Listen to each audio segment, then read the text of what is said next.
Hello everyone, I am Gaurav and you are watching लॉसअप। आज हम बात करेंगे एक ऐसे टॉपिक के बारे में जो हर एंटरप्रेन्योर और बिजनेस ओनर के लिए बहुत जरूरी है। जी हाँ, हम बात करेंगे टाइप्स ऑफ कंपनीज की। चाहे आप अपना नया बिजनेस स्टार्ट कर रहे हो या क्लाइंट्स को एडवाइस दे रहे हो, ये समझना बहुत जरूरी है कि कौन सी टाइप की कंपनी कौन से लीगल और ऑपरेशनल बेनिफिट्स ऑफर करती है। इंडिया में बिजनेस को काफी तरीके के लीगल स्ट्रक्चर के अंडर ऑपरेट किया जा सकता है। हर एक कंपनी टाइप अपनी खास एडवांटेजेस, लायबिलिटीज और लीगल फ्रेमवर्क्स के साथ आती है। आज हम 5 मेन टाइप्स ऑफ कंपनीज के बारे में जानेंगे।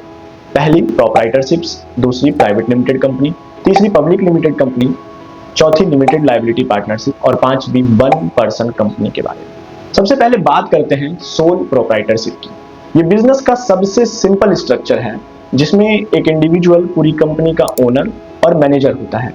ये इजी टू सेटअप और मैनेजेबल होता है, लेकिन इसमें ओनर की लायबिलिटी अनलिमिटेड होती है। मतलब अगर बिजनेस को नुकसान होता है तो ओनर के पर्सनल एसेट्स भी रिस्क में आ सकते हैं। नेक्स्ट है प्राइवेट लिमिटेड कंपनी। ये स्ट्रक्चर छोटे और मीडियम साइज बिजनेस के लिए काफी पॉपुलर है। प्राइवेट लिमिटेड कंपनी में शेयर होल्डर्स का पर्सनल एसेट प्रोटेक्ट होता है।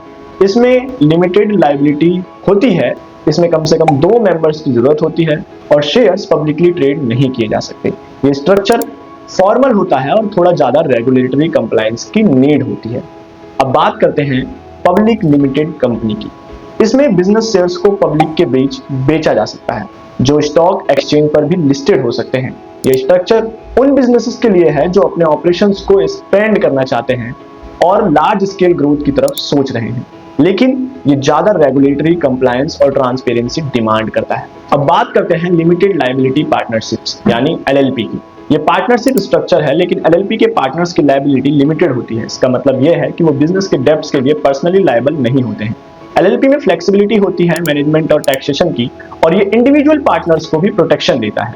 लास्टली हमारे पास है वन पर्सन कंपनी। ये स्ट्रक्चर सोलो एंटरप्रेन्योर्स के लिए आइडियल है, जहां एक पर्सन अपने बिजनेस को एक कंपनी के रूप में चलाना चाहता है। One person company limited liability protection और separate legal entity status offer करती है, लेकिन ओपीसी के कुछ रेस्ट्रिक्शन भी हैं, जैसे कि पब्लिक इन्वेस्टमेंट से कैपिटल रेज नहीं कर सकते। तो ये था एक छोटा सा ओवरव्यू टाइप्स ऑफ कंपनीज के बारे में। हर स्ट्रक्चर के अपने बेनिफिट्स हैं और अपने फायदे हैं। ये डिपेंड भी करता है आप किस बिजनेस के साइज, गोल्स और रिस्क टॉलरेंस पर जाना चाहते हैं। हमेशा लीगल एक्सपर्ट से कंसल्ट करना जरूरी होता है ताकि आप अपने बिजनेस के लिए बेस्ट लीगल स्ट्रक्चर चूज कर सकें।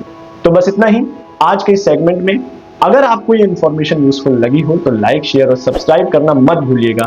अगर आपके कोई क्वेश्चंस हैं तो नीचे कमेंट करें so that we can connect with you. तब तक के लिए thank you so much. Stay tuned for more legal updates. Thank you so much.